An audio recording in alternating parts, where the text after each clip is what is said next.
Next we have Dr. Sanjana. She is a cornea surgeon working in Agarwal's Eye Hospital, Kochi.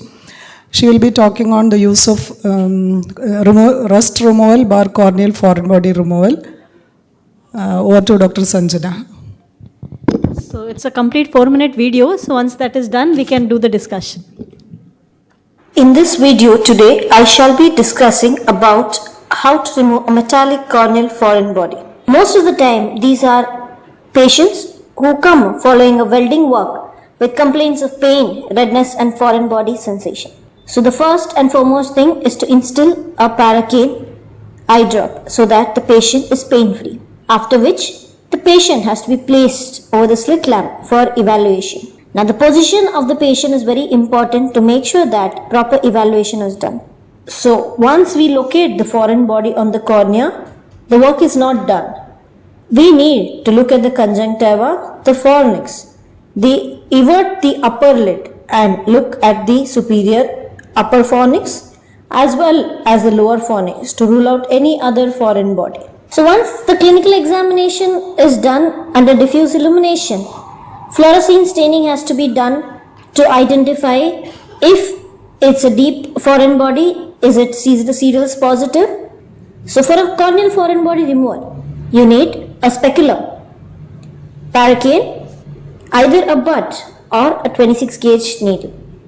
Now normally it's difficult to hold the needle by itself, so it's always better to attach it to a syringe. Placement of speculum is very important to prevent sudden closure of eyelid or disturbance while removal of the foreign body. So once the speculum is placed, the patient is asked to look straight to a point so that there is no movement of the eye. If it's a very superficial foreign body, fresh foreign body, sometimes it can be removed just by a cotton bud.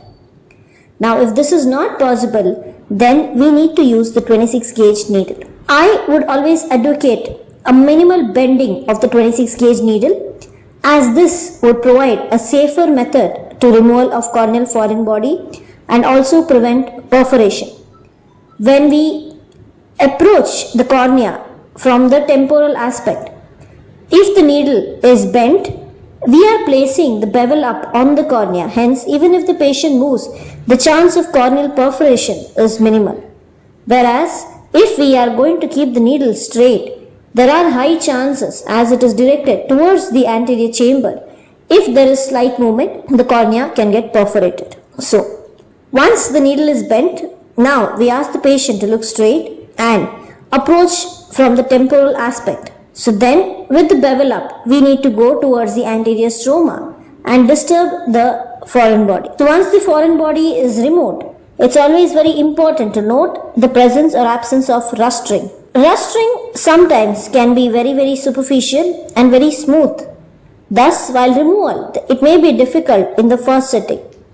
In case the rustring is not removed in the primary sitting, patient has to be called back after 24 hours. Then it becomes easier to remove the rustring. Once the rustring is removed as well as the foreign body removed, patient has to be given topical cycloplegic as well as antibiotic eye drops for at least 2 to 3 days till the epithelium heals. Patient has to be informed to come back to the hospital if there is pain, discharge or decrease in vision. Some of the complications of corneal metallic foreign body are delayed presentation causing leukocytic infiltration, secondary added infection could be bacterial or fungal, or deep foreign body. Extra care has to be taken while removing a limbal foreign body, as the chances of perforation is slightly higher in these areas.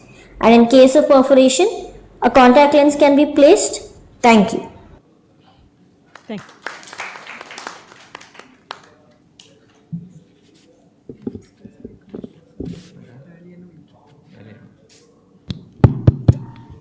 Thank you, doctor. That was nice.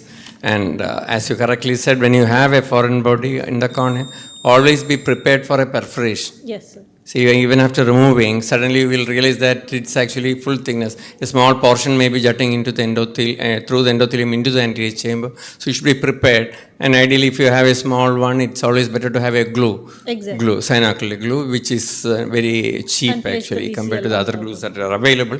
And a bandage contact lens. These two, and then Mainly the positioning of the needle is very important because most of them tend to keep it straight. So that very is when nice. the That one chances point of I'll take. That was very perforation nice is important. actually. Maybe I will also start bending needles when I take foreign bodies. Yeah, thank you so much, Thank doctor. you. Yeah.